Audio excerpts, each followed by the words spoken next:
Whoever wrote this thinks that 2021 could finally be the year of the Google Pixel. I mean, a lot of us, I think, are hoping that 2021 is going to be the year that Google finally gets everything right. I feel like Google did a lot right this year in 2020 with their Pixel lineup.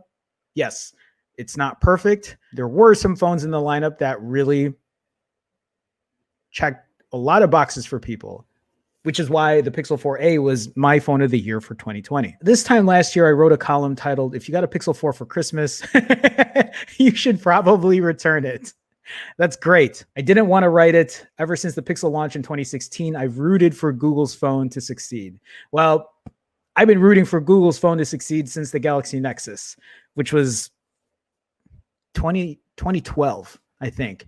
I think that was the first time I ever owned an Android phone, 2012.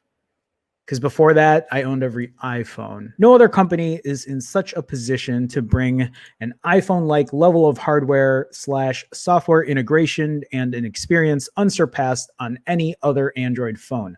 Unfortunately, Google never quite nailed it. But things might be looking up. In 2020, Google switched up its strategy with the Pixel 4a and 5.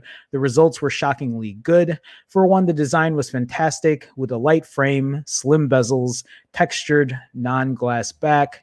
But the more interesting moves were inside the phone. Google opted for the mid-range Snap 765G rather than the 865.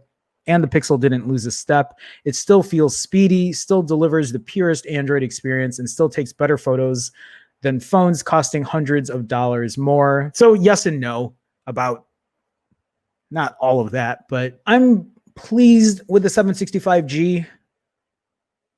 I mean, I'm not sitting here saying I wish I had the 865 or that the 865 would make everything run so much better.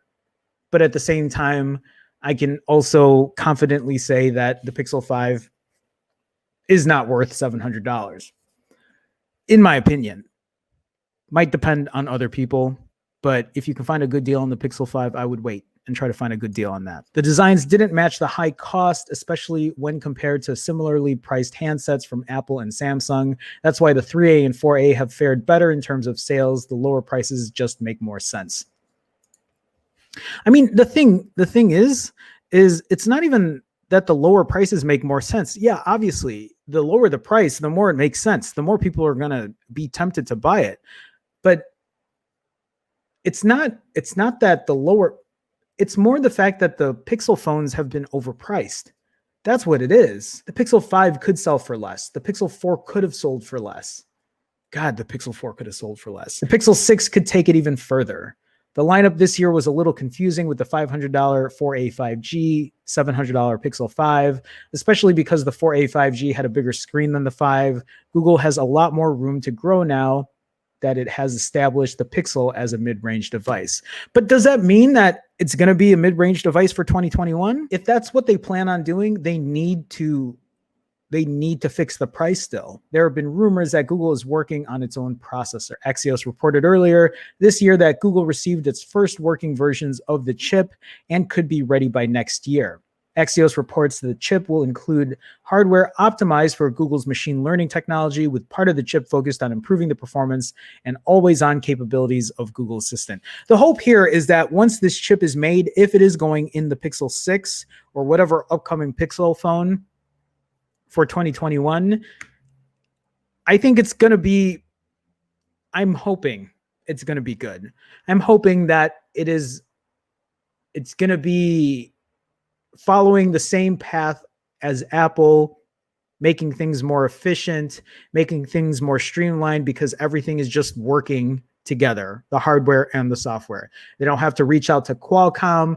Qualcomm doesn't have to price gouge. Qualcomm doesn't have to monopolize. And then Google gets the benefit of having everything in-house. If there's one area where the Pixel has always excelled, it's the camera. While other phone makers have added 3 and 4 lenses to enhance the photo-taking experience, Google has done most of its work on the processing side. Things like night sight, super res zoom, live HDR plus compensate for a lack of cutting-edge hardware. The last 2 Pixel phones have hit something of an innovation wall. Okay, I'm glad he brought that up, because I thought he was just gonna talk it up and be like it's the best thing, but yeah.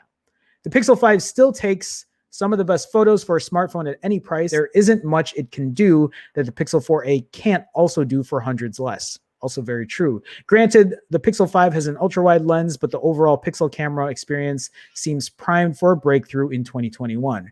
Google has already proven that it doesn't need high-end specs to deliver a premium camera experience. The Pixel 6 would be the perfect way to drive that home. Simple changes like the addition of a telephoto lens or a better sensor on the main camera, that's something I've been really pushing for, would go a long way towards cementing the Pixel as the premier smartphone camera. As Google has rested on its laurels a bit, other phones have closed the gap with night mode and portrait mode enhancements. A jump in camera performance in 2021, especially at a lower price point, would help it reclaim the crown. I'm glad that he's saying reclaim the crown, because while it's still one of the top camera phones around, I can't say that it is the best of the best. I feel like a lot of other, well, really Apple, and I'm sure other phones can compete or outcompete it. But for the most part, I bet you they're all very similar in terms of what they can offer. Not all, but like the top phones. Google is no longer like levels above when it comes to camera quality, although I'm very surprised that this year, at least, Google improved when it came to video. So that's great. I'm glad to see that. Get the hardware to be better. Let's put some new optics in there. Let's get some new hardware in there, improve on that. And whether they're having issues because what's his face left? I'm already forgetting his name. I mean, there are other smart people at Google. I'm sure they're working on something, hopefully. I don't want, the thing that would really piss me off is to have the Pixel lineup in 2021 have the exact same hardware again. I don't want that. I don't know if I would buy another Pixel phone if the hardware was the same again. Because why? Why would I buy another Pixel if it's the same goddamn camera? Unless they add the telephoto lens. And that's still not enough. Adding a telephoto lens and keeping the rest of the hardware the same isn't enough. Aside from features and optimizations, I'm expecting Google to push the Pixel's guaranteed Android updates from 3 to 4 or even 5 years. We talked about this. There's hope that Qualcomm is going to work with Google to do 4 years of updates. I'd love to see 5. Why wouldn't we want to see 5? 5 would be great. It'll compete directly with Apple. And then there's no more like, well, Apple can do. Both of those will be leading in the market then for updates, software support. We just need Google to work on build quality, quality control. Google's 2020 Pixel moves were definitely surprising, but I don't think it means Google's giving up on its handset as an influencer in the Android universe. Quite the opposite. With a few changes in 2021, the Pixel could finally become the phone it was always meant to be. The phone it was always meant to be.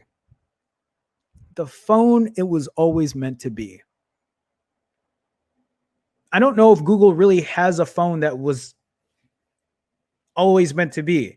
It's always kind of just been a mix of this and that, and maybe what he's trying to get at is maybe we will get a phone that has proper build quality, proper quality control, a chipset that's in-house that's going to work with the software to give it maximum performance. Maybe they'll work on the hardware with the camera, so we'll get a better camera experience that can easily put it as the king of the smartphone cameras, because I can't give them that. I mean, in the same respect, I can't, even though the iPhone is great at camera shots, I can't give it the king either. I think at this point they're both great, but some things on the iPhone in terms of its camera is better than what shows up on the Pixel and vice versa. I don't think there's one clear leader when it comes to the camera. Because if someone asked me, well, I want to get a phone with a really great camera, the first two things that would pop in my head is iPhone or Pixel. I can't just say one or the other, because then after that, it's going to depend on what else you like in a phone. It's not a bad article. I agree with a good amount of what he says in there. So